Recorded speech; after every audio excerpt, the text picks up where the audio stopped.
What up, though, people? It is your boy Brandon Dent, aka Detroit Kool-Aid, and I told y'all we was gonna get Mr. Everything, Jeff Iafrate. Bro, how you doing, man? You know you cause a stir. Wait, You cause a stir. I did. Let me hold up. Let's rock, man. All right. Ooh. Right. Gotta make sure the mic's. I had to make sure see it because I got a lot to say today. I want to make sure my audio's working. But yeah, listen, we haven't really gotten a chance to talk since that performance against the Bucks. And it's funny because my cousin went, and he likes basketball. It's his favorite sport. Doesn't go to a ton of games, and he took his girl out to the Bucks game. It was his first Pistons game in probably over a year. And I was just laughing, man, because he texted me. He goes, "Hey, man, is this normal? Like for them to?" I had to break it down for him. Like, I mean, yes, that's not normal, but not playing defense, yes, that's been a constant theme all season. And the fact that Dave Bing came out and said, like, this team just doesn't understand the concept of defense or whatever he said, some quote similar to that. I'm like, oh, and then you got Bob Lanier night, and the fact that it all happened on Bob Lanier night. I'm like, man, Bob Lanier's rolling over in his grave right now, thinking about what this team's doing. But again, that's what kind of gets lost. Could you talk about the result, how disappointed you are? Yes. But when people get frustrated, they say things, of course, like any other human being. And the first thing that people echo when they see the Pistons struggle, they have a bad performance is, man, this team has no future. The players aren't improving. And I don't get where that sentiment comes from. That's the part I think that frustrates me is when there's two things about this. Are the Pistons struggling defensively, and have they been all year? Yes. Does that mean the talent on the team is less valuable than they were before the season? No. I mean, I just don't think so. I think especially how Jalen Duren played it in that Milwaukee Bucks game. What do you have, 23-15, 2 blocks, 2 steals? Like, come on. You can't say players. With those stocks, man. Four stocks. 4 stocks. Steals plus blocks, man. And that's got to mean something. And now could you say, well, Milwaukee played, their 13th, 14th, 15th man, and they took out their starters. I think Giannis only played like 27 minutes. Yes, you're right. But still, that matters. Like players that are playing well, I'm never going to discount that. But if you're frustrated with how the season's gone, I understand it. That's although fair. We talk about it all the time.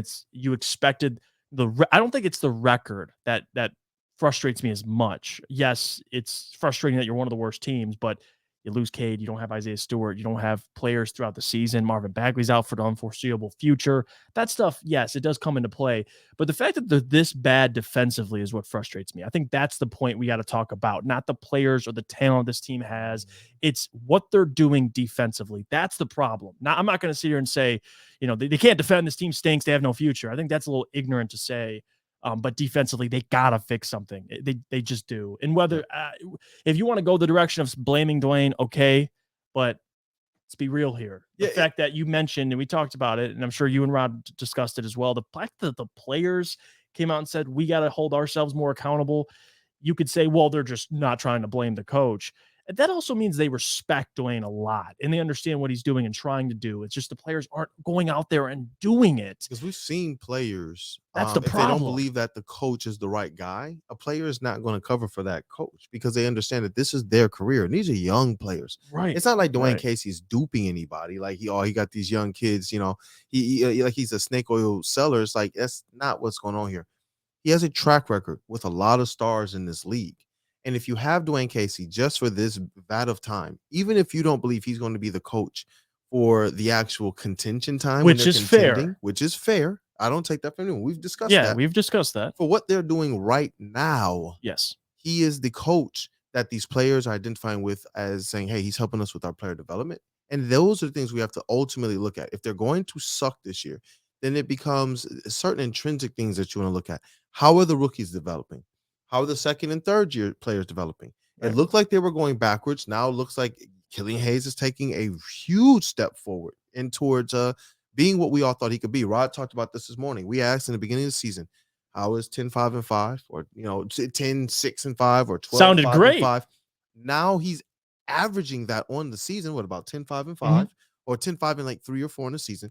And if you look at his actual averages over the last so many games, he's surpassing that. So when we look at these steps forward, when we look at Jaden and Ivey, hey, there's no point guards on the roster really. It's just you against the Milwaukee Bucks. You're going to get a double-double with 11 assists. You're gonna prove that you can be a Listen, man, playmaker. that playmaking ability, we that's something we got to talk about more, because we mentioned it last week when we talked. Over his last 5 games before this was last week, he was averaging like 6 assists. And that was the thing that stuck out to me. It's like, wow, his playmaking ability's gotten better. And then you have 11 assists without Killian Hayes. The mid-range is getting better too. And in the mid-range, which we also talked about, which is a plus that he's added to his game. Like, you're seeing guys put together pieces of their game that we wanted to see. Jalen Duren, the fact that he's being more of a presence. Yes, it didn't, mean much. The Bucks, oh my God, they had like 28 points 5 minutes into the game, something like that. I mean, they made like 11 out of their first 12 shots, whatever the stat was. But again, like, to your point, it's like, yes, you're seeing positive development within players. And the fact that, people, it's funny because people sometimes speak. I'm not saying everyone does this, by the way. People that are watching and listening might be like, I don't do that, which is fair. But I've seen people talk about, in the NBA, coaching doesn't matter, blah, blah, blah. It's a players driven league. The guys on the court got to go out. They do matter. But don't switch up now with the Pistons. Like, the players have no responsibility. Like, the players at the end of the day, you got to go out. You have 2 rookies starting in your starting lineup. Yep. And your best perimeter defender is probably Killian or Isaiah Livers. Like, what are we doing here? Followed by Isaiah Stewart. I know, like, that's I'm like, what are we doing? I'm not gonna. It's clearly a personnel issue, but there's no way they could be this bad. Like, this is you're. And I read the stat in the morning show. They're giving up nearly 30 points in the first quarter a game. They're first in the NBA in most points allowed in the first quarter. That's not a good sign, especially for a young team. I would, if you told me, Jeff, they're the worst team in the fourth quarter, I'd be like, yeah. I mean, like, there's things that, young teams are going to struggle, but for players that come out with that much energy, they can't do nothing. Like, they're giving up 30 a game. That tells me they're coming out flat defensively. And if you watch that Bucks game, the communication was off. There was guys that it seems like execution was just off. It's like the communication, the chemistry, and I think defense is effort mostly, which it is. But also another part of that is experience, learning, what guys' tendencies are, learning, what to do in specific situations, how to react to certain situations. And it feels like these guys are out there just lost at times, it feels like. And whether that's youth or coaching, whatever you want to say it is. But the fact of the matter is they can't be this bad defensively. It's going to be a combination of the two, and how much of that responsibility is on. I think ultimately, and it was what I was saying on the morning Woodward show, the responsibility, who is going to be linked to when you see lack of defensive intensity, that's going to be linked to the coach, whether it's on player personnel or whether it's on that they're just youthful or not. Why? Because that's the part of it, like we stated, like you guys have stated, and help me see certain lights on Andre Drummond. That's the part of it you can control no matter what any of your other circumstances are. Right. Go out there and play tough, play with an edge, shout out to D-Mac with the Woodward wings, bro. Yeah, he's rocking the Woodward Wings merch, man. It's beautiful. Yo, that is beautiful. I love that. But go out there and play like D-Mac, man. It is what it is. It's like, go out there with a certain sense of pride that you already know, man. If you know, oh man, that's a big team out there, at least go out there and play hard. Like, look, bro, we went out to Lifetime, right? We dusted off the shoes. We did. There were guys out there that was probably jumping over our heads. One dude came in and was just dunking everything, every single thing. Didn't matter who was in the lane. Was this a situation where, even though we knew dead legs, we probably about to get run off the court, you still go out there and you battle. And it's like, that's what the reality is. You want to see this squad go out there and battle, because that's how we know that they believe what's going on. That's how we know that they have completely bought in. And the one thing that I will say is this: Isaiah Stewart has been consistent with this year, that they have bought in, but they're having a hard time with execution. He said they're learning, they know what to do, but they can't execute. And when I read into that more, it's not necessarily not knowing how to execute, because people say, well, if you know, then do it. Basketball is a different nuanceical game. All sports, a lot of different things we do, they're nuanceical. This is not a specialized sport. It's not like it's a plant, like they're walking around. It's the same thing.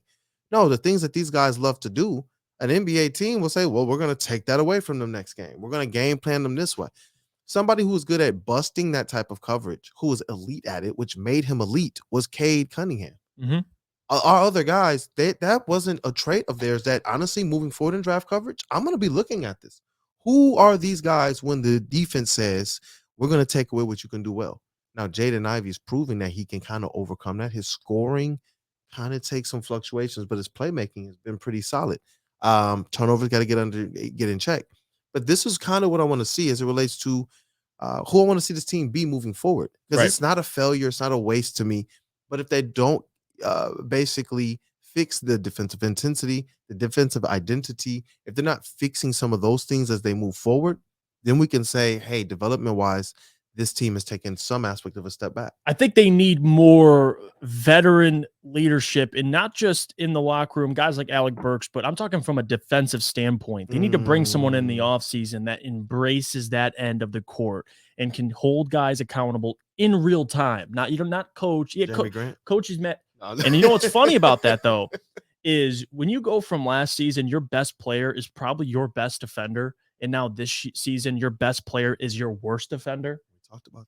Think about that. And we did. We said you're not going to miss as much the 20 points as much as what he can do defensively. I mean, wouldn't you love to throw him on Giannis on Monday? Like, not that would completely shut him down, but at least you have a body to throw at him. Isaiah Livers, I love. Listen, Knicks games, bro. Dude, any of them. Right on. Now, are we saying we should have kept Jeremy? No, but the point we're making is when you lose a guy like that and you don't have anybody else to replace him, that's the problem defensively. Now, that's the goal in the offseason. You got to get guys that are veterans that know what it takes to win, but number two, can defend and can hold guys accountable. And that's what this team needs, like in the locker room. I don't think they currently really have that. Bojan can't go up to guys and say, defend better.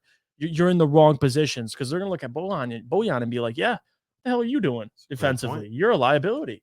So now there's guys that are going to be available. This I think Grant Williams would be a great a guy that literally just takes pride in playing defense. You know, what's a funny name that was thrown out there that I scoffed at months ago, but now I'm actually I'm thinking about it more and more. It's Draymond Green from the Warriors, and the only thing that I would probably shy me away is his contract. But you don't think you see, you get where I'm coming from. You get where I'm talking. Everything we're talking about, I don't he even checks those boxes. He checks those boxes. Does he not? Like, and I have to sit here like this, like, dang it. He does. But he checks the boxes. It's like you need a guy like that who can come in here and say, whether he's a star or not, he can come here and call you out, and everyone say, yep. You're right. Knows what it takes to win. Oh, goodness, you're right. One of the greatest defensive players of this current era. Has ties. He's from Michigan. He knows what the Pistons and what they expect, right? Troy wants to go back to that identity. We're the Detroit Pistons. Defense has always been number one. We're not a flashy offensive city. This has never been. Now, offense is what the league is now, but we've always, when championships were brought to Detroit, it was always teams that could defend, bad boys, the going to work Pistons, guys that embraced, what they could do defensively. Draymond has rings. Defensive player of the years. He's okay as a shooter, but somebody you can play in different lineups. I know Draymond, and he's confrontational. I know he gets a bad rap because people see the videos. He came up in the fabric of that 2014. Yes. Yes. It just is what it is. And I'll let you finish, but that's it. I just want to pose the question. Yeah, it's like, when you, goodness gracious, man, it's a great question. It's intriguing. Isn't it? It is. It just is. And when you look at a guy like Draymond Green and what he can add to this squad, man, I think is exactly the type of player they need. We've heard Terry Foster talk about, they need a bad A on this squad. They need somebody who can go in there and say, you need to be doing this, you need to be doing that. And we hope that can be someone like Isaiah Stewart. But while these guys are still developing, it's exactly like you stated. You need somebody who can come in and say, I've been there. I've done that. Yeah. And we have some guys who can say, I've been there and I've done that, but to the level of proficiency that a Draymond Green has been able to show, right? They can't really do that. And you're right, man. To me, the reason why I said the money doesn't matter is because we sat here and we talked about Jeremy Grant. We talked about the effects that he could bring, even if he's a ball stopper on offense. And we see just how that's played out. If you add a guy like that back to this roster, having gotten the benefit of which came from trading Jeremy Grant, I think that's just a plus. And you get a guy who can come in here and restore a lot of what Detroit's been, because they said that 2004 squad. Oh, when people look at the score of the Pistons game, they say, look, no one scored during that time. No, bro. During that time, people were mad at the Detroit Pistons. Yeah. I remember watching the games. They were like, yo, don't put them on national TV, because at that time, though the scoring averages aren't as much now, the NBA was still, sub Spencer, shout out to Woodward Heavyweights. The offenses were still scoring at a pretty good clip based on that era. The Right. Pistons were that team, like you said, that would come in and totally disrupt things to the point that what they do after 2004, 2005, they changed the defensive rules again, like Yeah. they changed after the bad boy Pistons. So you're right. If we're going to talk about restoration, we've consistently said this, that defense has to be number one. I don't care where the league is going. The Pistons have shown that their formula has been, we will shudder in the offensive era. We do not care. And that's always started with, we care and hear about the defensive end. We care and hear about making sure that even if you're bigger than us, I'm going down. It's almost like Captain America, bro. Like, I can do this all day. Yeah. It's not about if I lose, but if you come in and you just took my stuff and all that I've done is made a wet spot in my pants to a degree, or I've put up kind of a, or I'm like that meme of the security guard, like doing the security, and he's just like, next, just I'm not even gonna touch. It's like, that can't be, man. Get back to what we know, because I don't know how many of those teams that won, was it about their physicality or was it about their talent? We don't know. We don't know, like what was it with that 2014, because we know they were not the most individually talented bunch. When they came together as a team and they put their foot forward to play defense, man, that was just something completely different. And teams felt that. It was like, I don't care who Chauncey is offensively, but I saw Chauncey look at his stuff before he came to the Pistons and after. They said Larry Brown helped them learn to play the right way. And that started on the defensive side of the ball and then sharing it on the offensive side of things, man. So it's really about the identity. Like, they had those bad boys going to Woodward Pistons. They had an identity. You knew what you were getting when you faced those teams. This Pistons currently, and they're in a rebuild. They're not supposed to have an identity, but what are they trending towards? I don't know. Exactly. I don't know what their identity is. Is it flashy offensively, or is it in being bad defensively, or is it what Troy probably wants this team to be? That's the reason why he asked Ivy, you got to be a great defender.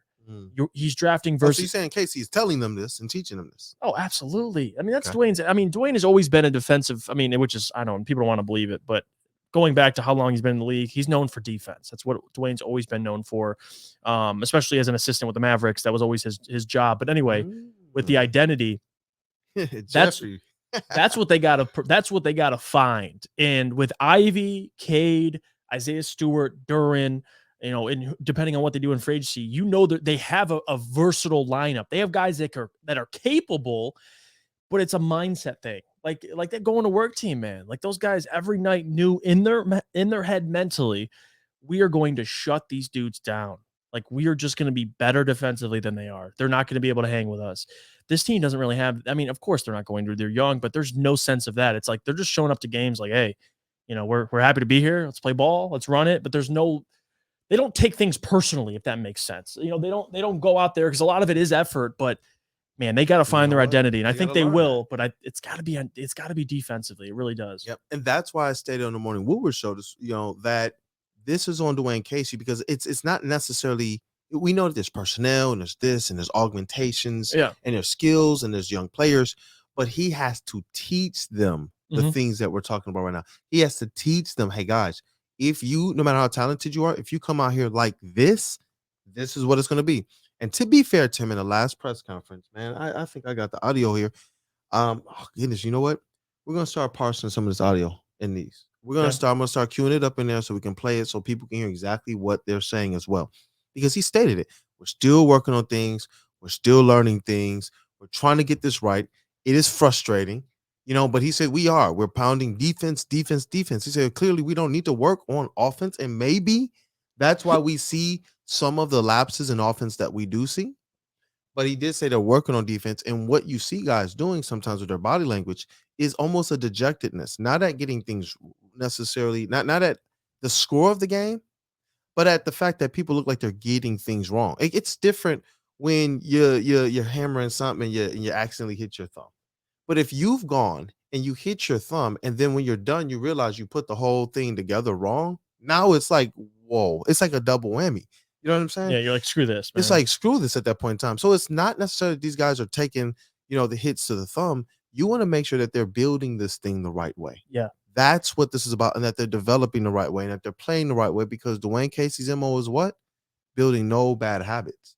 developing no bad habits. That's not saying that he's perfect at it, because right now he said sometimes they're gonna have to learn. They're gonna have to get out there in the court. And he said it's gonna look ugly just like it did tonight. He said after the Bucks game, he said it's gonna look ugly, but we had to put them out there in certain situations so that they can learn. Some guys individually acquitted themselves well, but what this means is this: if we can look at this squad and say, oh, all the starters did well, individually, you take those guys out, you probably say, oh yeah, they won. Jalen Duren had 23, 15, 2 and 2. Bojan popped off for 33 on 67 shooting. Sadiq Bay was double figures. Jay and Ivy had a double-double. You would probably say they won. That's what, if you just had to make a snap judgment. But they didn't. And it's because of these things that Dwayne Casey was talking about, man. Yeah. And it's building good habits. I'm glad you brought that up. Staying away from bad habits. That's been Dwayne's Like MO. Rockets. Like the Rockets, who consistently, but not just bad habits defensively. They got a lot of bad habits going on. But anyway, with the Pistons, and they're not missing their best players. So that's another part of it too. Like if you look at the Memphis Grizzlies, not every rebuild's linear. Not every rebuild or is the same, I should say, as in, one year you do this, the next year you do this, because there's unprecedented circumstances. Like the Memphis Grizzlies didn't lose Ja Morant in their second year. Like that, imagine that. The Grizzlies, Ja's rookie year, they're taking steps forward, and then the following year, Ja's out for the entire season. Like we don't know because it didn't happen. They're dealing with something that I don't know what this team would be with Cade. I don't think they'd be much better. I do think they'd be better, maybe by a couple games. But even with Cade, we predicted this team to win 30 games. Like if they win 20-something games, it is what it is. I mean, I'm not going to sit here and shout life's unfair, fire everybody and trade everybody. But this roster still has a lot of work to do, and I'm curious to see how Troy approaches it in the offseason or even the trade deadline in a couple weeks, because I do think some guys will be on the move. I wouldn't be surprised at that, and that's what Rod told us to look at before the Bojan trade. He said, with what the Pistons are trying to do moving forward, you can expect. Don't be surprised if you see a couple trades before the trade deadline or by the trade deadline. Right. So, and then for the full course of the season, we all stated expect a couple trades for sure. So, in addition to Bojan, expect one more trade. I think Nerlens and Bojan are the two guys. Yep, those are the two. I'd be shocked if Sadiq was traded. Yeah, I would. I would be shocked too if Sadiq was traded at the deadline, I should say, for anything less than the price. If you can get another draft pick and roll the dice on another young player, then okay. And if you know where that's going to convey, I can understand the thinking and the rationale, but it does not make a lot of sense. No, it doesn't. He's already the guy that you would want. Think about it. Sadiq Bay is going to be one of your most mature, your most offensively and defensively developed from a mental standpoint player you have on the squad, especially with who he's been coached by and at Villanova underneath Jay Wright. He's going to have a certain aspect of basketball savvy and know-how. And I think that's what makes a lot of his game work when it does work. He's not a complete or perfect player, but that allows him to be able to kind of overcome some things. I'm hoping, and I can't wait for our young guys to be able to get their 2, 3, 4 years beyond their 18th, 19th birthday to be able to really see who they are. Sadiq Bay, even just as it relates to a physicality standpoint, looks like a completely different man of a player than some of the other young guys we have. And that's the problem. And I want to rephrase that. I shouldn't say I'd be shocked if he was traded. I'd be shocked if he was traded at the deadline, because I think Sadiq's something that you're going to have to wait and see, maybe the offseason, if there's somebody available. And that's probably the only trade I'd be okay with, is if you can get an all-star player for Sadiq and then some. Like maybe you got to throw in a first-round pick or whatever the case may be, and whatever the deal looks like, maybe Sadiq's thrown in there. I'm okay with that. But to trade Sadiq for a first-round pick, Sadiq right now, depending on what that pick is, by the way, but let's say it's a top 15 pick. I don't see it. I don't get it, because I know what I'm getting in Sadiq Bay. I have results. If whoever that pick is can have the same 3-year projection as Sadiq, I think we'd all be happy. But our window is in 2 years. This team got to be winning, so we don't have that time to wait. And that's the other point. So, and for Sadiq, this franchise has experienced a lot of premature departures, right? Spencer Dinwiddie, Chris Middleton. Thank you for bringing that up. We've seen a lot of guys, and that's part of it as well. Not allowing guys to develop, especially in a rebuild. Like people think this is Sadiq Bay's entire career. I don't know if it is. But again, if you're going to flip Sadiq for a better, much more mature, ready to win now player who's an all-star, I'm okay with that. But just to flip Sadiq, I think is stupid. I wouldn't do that. Oh, you mean like Orlando did with Ben Wallace, or what the Wizards did with Richard Hamilton? It's just like, hey, it's like a fire sale for Sadiq. Why? Why? Boston and Minnesota and what, Toronto for a little bit, and what they did with Chauncey Billups. Right. Our whole squad is put together, we said, by cast-offs with chips on their shoulders, Why? Because people did not give them the opportunity or the time to develop, man. Now, if Sadiq commands a monster contract and Oh, that you know what I mean? Like there's yeah. circumstances where we're like, okay, maybe Yeah. you gotta trade him. But as of right now, with what the talent he provides, I just wouldn't flip him for just a first round pick. No, because what are we doing with guys like Spencer Dinwiddie, Chris Middleton? What are some guys even doing with Bruce Brown? What Right. are some There you guys go. trying to do with Saban Lee right now? Yeah. He had like a one good game, and I saw Pistons Twitter and some other places go out there and make graphics about it, and it's just like, guys, that's not the way. Yeah. But you can see that there is truth or some type of benefit to allowing some of these players, if you trust your GM, and this is what Rob Beers says. He said, if you trust your GM, trust what he's doing with these players. Right. Troy Weaver is not just a GM as somebody who just kind of is learning on the fly. Like we see some of these players that become GMs and they have to learn underneath guys. Troy Weaver has been in player assessment for so long, from a plethora of from youth, AAU, college, and NBA for so long. And a lot of times I give him a lot of credit for who he was before, as it relates to his player development of younger players. But I don't want to disrespect his NBA tenure either. He's been a part of some of the best rebuilds in the NBA already. It just is what it is. He's been a part of some of the best talent grabs from draft, front offices that there have been. That just is what it is. So he knows what he's doing. That doesn't mean he's going to be perfect. But I do believe that what's going on this year is exactly what we stated. It's an assessment year. When they picked up those 3 contracts and Cade early, all the options on Killian Hayes, Sadiq Bay, Isaiah Stewart, the first thing we said is this now becomes what? An assessment year. Yeah. That Troy was moving all of the blocks for everybody.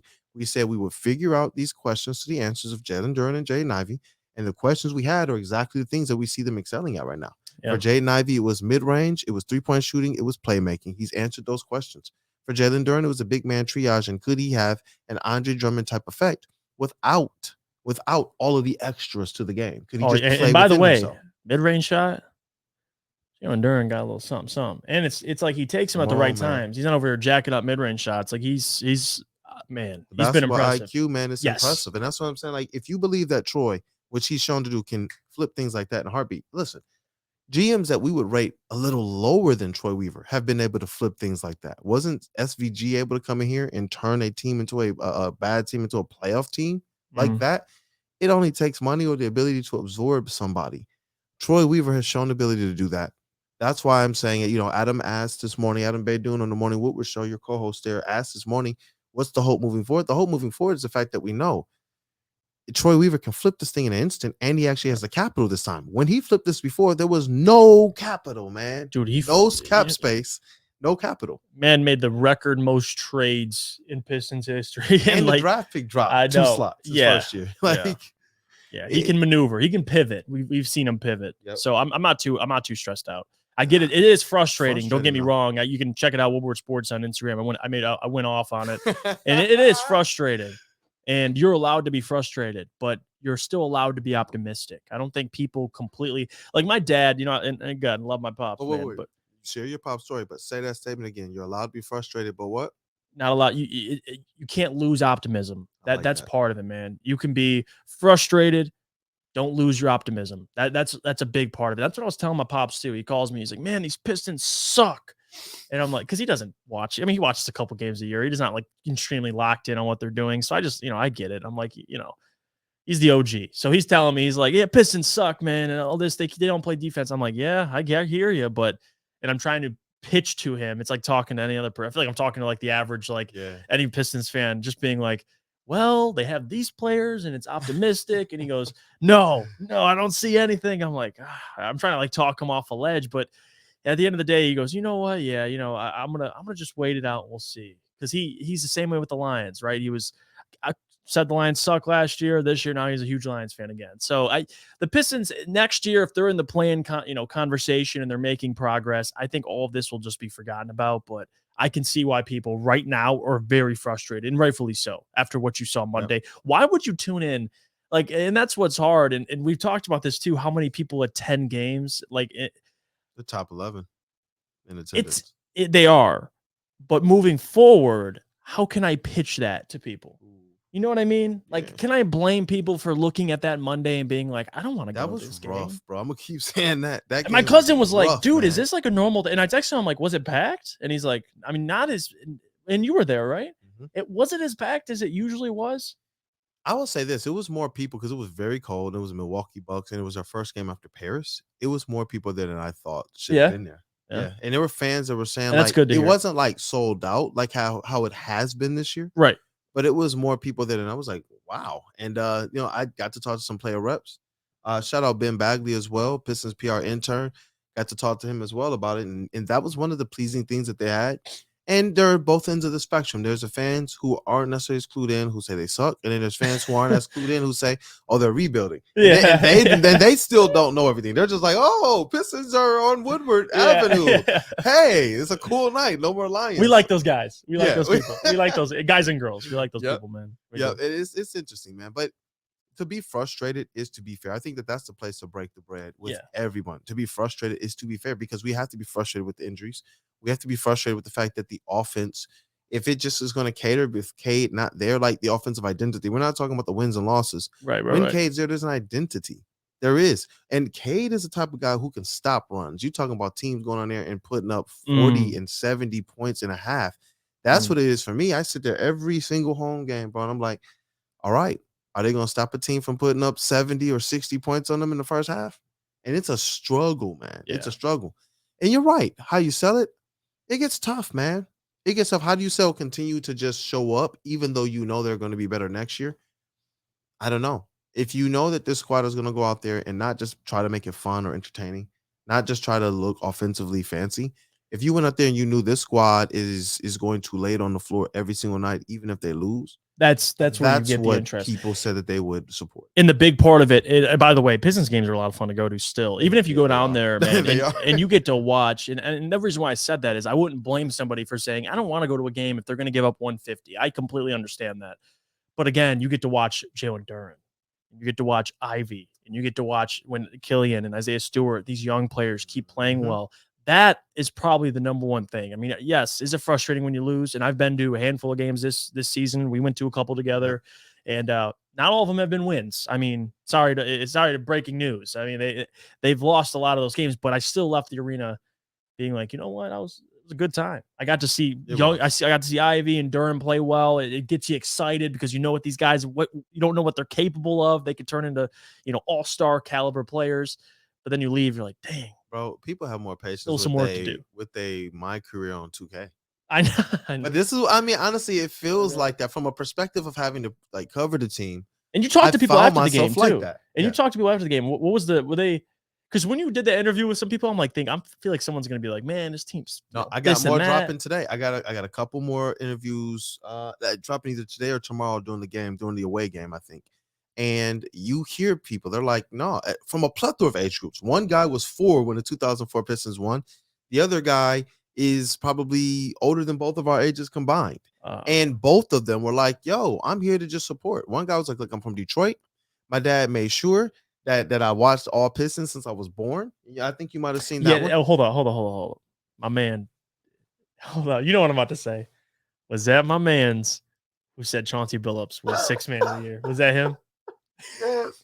Hey, we love you. We love you. And I love him I love him that because that takes balls, by the way, to do any Q&A on camera. He was like, I don't know this, but and that's I'm fair. down for Pistons culture. But Chauncey Billups as 6th man of the year? He was like, I knew he was balling. He's Finals MVP. He's Finals MVP. He got that one right though. The next question was, who was the Pistons Finals MVP from 2004? He was like, Chauncey Billups. I know that was Chauncey Billups. Okay. I was like, all right, I'm trying to give him some. All right. 4 years old during 2004. Right. But then on the other I was 4 years old. You know what? We're the same age, bro. But that's why you missed everything, bro. Hey, don't let Rod hear that. Hey, Rod, I ain't got no entourage. Right? I love you, Rod, so much, man. He makes Shout out Rod Beard. It's interesting because the guys that are older who I talked to, right? They were just like, "Yo, look, man, go Pistons, rah!" Like they're trying to get it. It's fun to see that this squad is finally doing some right things. This is what I'm hearing at the arena. The fans at the arena. I haven't found fans at the arena who are saying things similar to what we find maybe in our comments or on social media. Right. The guys that are showing up there that are representing the top 11, top 12, most attended NBA arena in the league, they're stating that they recognize the rebuild, they recognize the restore. They're saying that this looks tremendously better to get behind than they saw 3 years ago and beyond and before. Oh yeah, So this is these are easier things to that they're stating. digest for sure. This is Right. much more easier. It's harder to take the punches though, and I get it, because when you don't believe that the squad is there, like when you're watching, say, Andre Drummond in that squad, you're like, we know this squad has a ceiling and it's not going to be anything greater than what they're trying to sell us. You just sit there kind of with apathy. Yeah. But when you start to get that itch, it's almost like playing that coin game, bro. And you want the coins to push over the edge, and you're putting the coins in. As it gets closer, you get frustrated with each miss, with every time. And you're like, duh, you almost start banging it. But you do know, if you just back up for a little bit, I am close though. Yeah. And that's where we are. This is not the beginning of the coin game, which was every freaking era of Pistons basketball since the going to work Pistons has been dismantled. This is one where we're actually playing the game. They got these coins to the edge. Right. It's going to push over the ledge. You got Troy Weaver, who's going to make sure that happens. And ultimately, if Casey is not our Larry Brown, it's fine. We're not at our 2004 going to work stage either. Yeah. That's the point of it. We will get there. We will get there. I'm glad you're able to clarify your statements on Dwayne Casey earlier too, man. Yeah, no, and that's a big thing, right? Overall message from today: it's okay to be frustrated, but you don't have to sit and lose complete optimism of what this team can be moving forward. And I think you bringing that point up about what we've had to endure over the last 13 years, probably, I think would be safe to say, is just it's a nonstop cycle of mediocrity. It was teams that were in a half-fast rebuild, or you had players yet you weren't in love with. Now you have a roster that, yes, is very bad defensively, historically bad, to be honest with you. Yeah. But there's optimism. These players have more upside than we've seen the last 13 years. I mean, you just can't argue that. Ivy, Duran, Cade, I mean, these guys have more upside than we've seen the last 13 years. You should still have optimism moving forward. But again, it's funny, because we went through this with the Lions too. It's funny because before the Lions season, before the Pistons season, everyone loves Brad Holmes and Troy Weaver, as they should, and they still should. But once the Lions are at 1-6, who are people crapping on? Brad Holmes. Now that the Lions went 8-2 down the stretch, who was nobody. Caps jokes and all of that. Yeah, and so it's Brad Holmes. Oh, he didn't bring enough guys. Oh, this, and this. You're 8-2. Rookies play well. No one says anything about Brad. Troy Weaver, everybody loves him. Now we're at the point in the season. Guess what? Everyone's criticizing. I hear a lot of Troy Weaver. We got to start questioning Troy Weaver. Are you kidding me? Like, people talking about, so there's hope on Troy Weaver. Like, what are y'all talking about? He has not lost a trade. He's flipped this roster, and you got an insane amount of cap. I laugh at it. Like because I can't take that seriously. Like I can't believe people are for a city that Troy Weaver. Oh, man, I'm telling you, for as good of a GM you've had, like, come on. You can have your Stan Van Gundy. You can have your Ed Stefanski. You can have him. Ed Stefanski. He was cool for what purpose he served.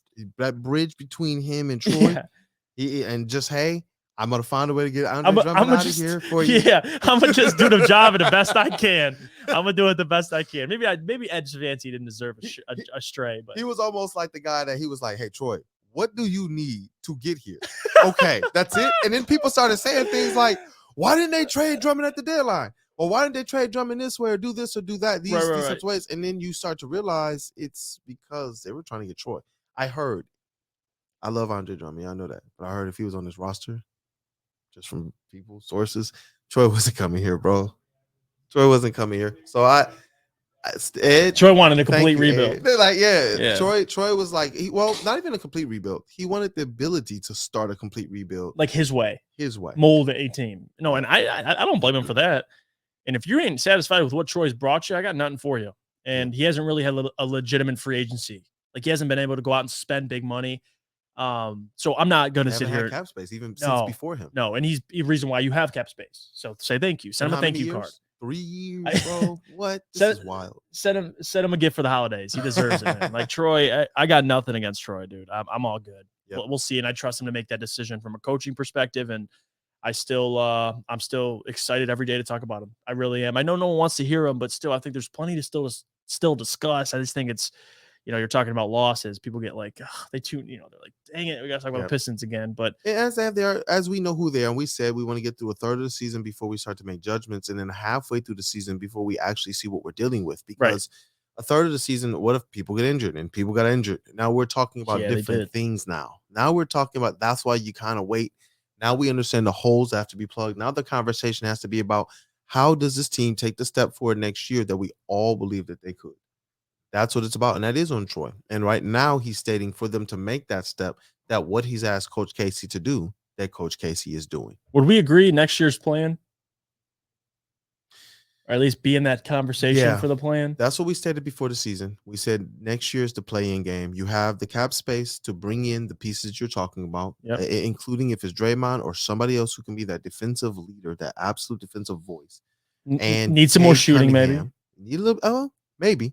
Depending if you trade Bojan, we'll see what guys do, but you may need to replace, especially if you get Draymond. You need more shooting. You're right, because there's nights where it's like Bojan is carrying our field goal percentage from 3. Yeah. So it's like, he's 6 or 7. Everybody else is like one of. I thought Sadiq would be more. He's still inconsistent. Yeah, I can't. Right on that. I can't even argue that one. We need more shooting. Like you're right, and the hope, I think, Burks is good though. I hope Burks stays around. I do. I'd keep him. Man, I like him. I like him a lot. And the hope, honestly, this is what you want Troy to do. How do you find out these warts? And that's what I'm gonna call this. With the going to work Pistons, we weren't around for those players' wart seasons. Yeah. But for this squad, we actually are. For these young players, we're going to see them. Richard Hamilton was where in Washington. Chauncey was where bouncing around the league with people saying the same things about him that they say about Killian Hayes. These were the things that was going on with him. With Ben Wallace played on 2-3 teams before he did. Pistons. He did. You see what I'm saying? Like that's and then Rasheed Wallace. We talked about this with Rod. That team, and this is why they're building it the way they are. That team was why their warts were covered up. That team, when they came together as a squad, it didn't matter if Ben Wallace could shoot free throws or not. It didn't matter if he was going to provide a certain amount of offense or not. It didn't matter how good or not Richard Hamilton was going to be from 3. It didn't matter if the questions about Chauncey Billups' ability to play make. It didn't matter if Rasheed Wallace was going to be some tech tyrant out there. It didn't matter. This squad got together, found a way to work because of this chip on their shoulder, right? Well, this current squad is building that chip on their shoulder too. Just don't have it be because they resent the fans. Right. You know what I mean? This is a squad that has an opportunity to truly develop. We've seen what Jaden Ivey's doing. It's amazing to me that people say, oh, Jaden Ivey's slumping, and you go and you look at the numbers, and it's like, I can see where certain aspects of his game have changed, but the man is still consistently averaging what he's done the whole season, and that's consistently been higher than what anybody said he was going to do to start the season. Yep. And he's doing it in ways that we had questions about. Can you play make? Can you shoot the 3? Can you get into the mid-range? We all believed he could run past people, but would that get him in trouble? Early on, yeah. We're starting to see those changes. That should start to excite people. Jalen Duren stepping in, and it's not even been about changes for him. It's just been about opportunity, bro. That's just like, wow. There's things to work on, obviously, but with this the opportunity given, look at what he's been able to do. And so it's like, and Cade Cunningham. Those are 3 people that I'm going to base a lot of the hope of moving forward on, because I want to kind of close on this. Moving forward, right? You have Cade, you have Ivy in your backcourt. You have Jalen Duren solidly in your front court. I believe that Isaiah Stewart, if he continues in the trends he is, can lock down that 4 spot, because I like his effectiveness at the 4 next to Jalen Duren. Yes. Not so much next to Marvin Bagley. That was not the combination. I don't like Jalen Duren. I don't like Isaiah Stewart starting if it's with a guy like Marvin Bagley. A guy like Jalen Duren, they look like the Bash Bros from the Mighty Ducks. Man. Yeah. And I absolutely like it. But who is, is that the play? Is that the lineup? Is that the lineup that gets them to the play-in starting? Cade, Ivy, Bojan, Isaiah, and Jalen Duren. Well, you won't really know till you know. I mean, and if next season, if you're in the playoff the play-in conversation with Isaiah Stewart at the 4 and you're winning games, you're being competitive, you're beating good teams, whatever. I mean, not beating every good team, but you're content, you're making noise with him at the 4, then I think so. And I'm never going to say that Isaiah Stewart can't do anything. I'm just not. He's proven me wrong this year. Dude, he's proven everybody wrong. I'm never going to count him out. So I don't want to sit here and say he ain't a starter. I mean, I think that's a little ignorant to say for Isaiah. I mean, I was told he wasn't going to be able to shoot the 3 well. Shooting like what, 35%, 36%? The guy's he's proven that narrative is no longer a question to ask. No, I think coming into the season, it was fair to ask, can he be? And that's the question I asked. And I said, this is the gauntlet I'm throwing down there. And he's even helped me better accept who he is as a player when we went and did the Al Horford breakdown in terms of his numbers. They're not necessarily to be looked at the way that we would look at like an Andre Drummond or a Jalen Duren. the impact that he's going to make on this game is similar to an Al Horford. And are his numbers in alignment there? And every single team would take Al Horford. I'll tell you that. Yep. Every single team. And we went through the breakdown. Every It'd be single different team. if his numbers didn't look like Al Horford's. It'd be different if, when paired with a good center, the good defensive center like Jalen Duren, that he didn't have a better impact. It'd be different if when we saw these pairings that these things didn't work. Yeah. But we saw these things work. And so, yeah, with Isaiah Stewart, it's like, I'm not asking these questions next year. If the Pistons find somebody better to better fit a role or a position, right, that's on Troy. But in terms of who Isaiah Stewart is, I do believe that 5, with the right augmentations to the bench, with Cade healthy, with the rookies taking their steps forward, I believe that is a good team. And then better balance off the bench. Yeah, I think the big question moving forward is what you do at that 3 spot and who takes that 3 spot. I think that it could be your draft pick this year. Well, if you get Victor, we'll see what happens. That's a whole nother scenario. But let's just say hypothetically, that 3 spot is what you're looking at. Who's going to be the 3 when you're not even contending for a championship, but contending to get in the play-in or the playoffs? Who's that dude? Yeah. And he's got to be athletic. He's got to be super. Can I say athletic? Because you expect him to be a great defender. Yeah, and that's part of it too. You expect him to be versatile, big wingspan. That's the guy I'm thinking of now. I'm going to keep harping it, man. Who you got in mind? Brandon Miller. That's my guy in the draft, dude. And if you're not picking 1 or 2, that's the dude I'm going with. I'm sorry. You got to join Steve and I then. I think that's who we're covering next. We did Asar Thompson. We did Amin Thompson. I've been watching him since early December is when I first tuned in, or like late November. And I've been watching him just because I sometimes I'll check statistics across college basketball just to look, and in college football too. I always look around, see who's the next guy. And I had my eyes on him. I was wanting to watch Alabama. I wanted to watch Alabama games, and I watched Alabama versus Gonzaga. Watch a couple games before that, but that was the big one where I sat there and I'm like, holy hell, this guy, he's that dude, bro. Like he's nice. So, but again, we'll talk about drafts another time. But still, you need a 3 at the spot who can shoot, can defend. You're looking at a 2-way wing. And again, those guys are hard to come by, but still, that's the ideal fit moving forward. But Isaiah Stewart, I'm not gonna say he can't start at the 4, but we'll see. Even if he comes off your bench, damn. I mean, that's dope. Are you serious? Yeah. I mean, that's dope. Isaiah Stewart, if that's the case. I think Isaiah Stewart will thrive no matter what role he's in. He's a good basketball player. He really is. Yep. He's even shown that he can, even if it's not perfect, like Bojan, when he was placed at the 4, we all said, including Casey, that is not his position. He can't do it. He can't defend it. There's not even a positive impact that he can bring. It's negating what his offense is. With Isaiah Stewart, when he went to the 5, which he's not, he held it down. Right. His rebounds were up at the 5. His points in the paint were up at the 5. His 3-point percentage and his 3-point attempts. His 3-point percentage was decent, but his attempts were a little bit lower. Mm-hmm. These are the things that we saw out of him. And when he switched to the 4, that's when we saw his game kind of take that step forward because he was playing more in line with the position that he was supposed to. But I like your pick of Brandon Miller. I know we're going to get into some draft stuff a little bit later. But I really want to be able to bring you on and talk about that because you're right. It's what this team needs. And I think that they need more or less a 3-and-D guy at that wing because the pressure of that guy having to be a playmaker, like we saw with Jeremy Grant, is way lowered when you have guys like Cade Cunningham and who else? Killian Hayes and Jaden Ivey who's learning how to do it as well. I just need you to defend and score the basketball. Yep. That's really it. I mean, it ain't too much to ask. And I know every team is looking for guys like that, but that's what we'll be discussing coming, the draft and free agency. That's the Pistons' number 1 need. 2-way wing who can shoot. Bro. Can't wait. And I know, look, lottery show, draft show, all that stuff is on the way. Yes. I reached out to Pistons PR as well. So a table talk, it's going to be from LCA in the future. We'll definitely keep you guys posted on that. Come out to the game, have some fun. It's going to be all of us, man. All of our personalities associated with Woodward Pistons. We'll try and get some Woodward sports people out there as well. Just to be able to rap with you guys, man, be able to talk in person, be able to talk some of these, hey, what do they need to do moving forward, and be able to better represent what your angst or what your approval is for this season and for what the squad is doing. Anything else? No, man. I think I got all my venting out, so we're all good. No, this was a good one. You were on fire, bro. You and Rod today, dude. Man, Rod, these guys. Man, I love Rod, dude. I crack up. Rod, by the way, he's probably not watching this, but people who listen. Whatever Rod says about me and my entourage, I will not confirm nor deny. But I will deny, actually. I'm kidding. Do not have an entourage. I am not Hollywood. I do not have a man who picks me up at my doorstep and takes me to work. I'm just waving at his entourage on the other Oh side my. of the screen. Man, I love you guys though.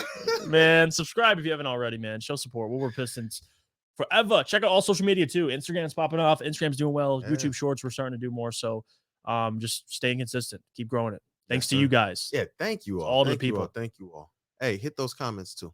Appreciate you all. Till next time, guys.